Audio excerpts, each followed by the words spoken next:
Welcome to Luca is a Billionaire, where the only thing I invest in is your answers.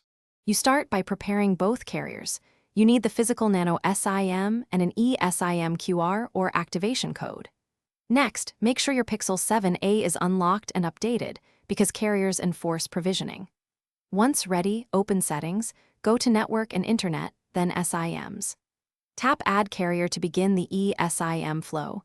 This is the first actionable step because adding the eSIM early avoids switching interruptions. Follow the scanner or enter the activation code when prompted, and once the second line is provisioned, configure how you want calls, messages, and data to behave. You will assign a primary line for mobile data and label each SIM so you can tell them apart. This matters when switching during a call.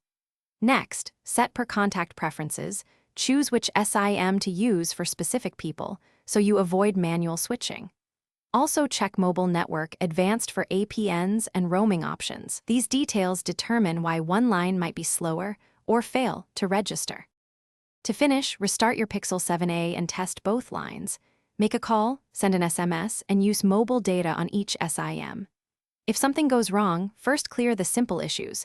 Toggle airplane mode, restart, and confirm correct APN settings. If a line still won't register, remove and re-add the eSIM or perform network settings reset. That often resolves provisioning conflicts. If problems persist, contact the carrier. There may be an IMEI or account activation step they must complete on their end. Thanks for watching and please subscribe. It's the best investment you'll ever make.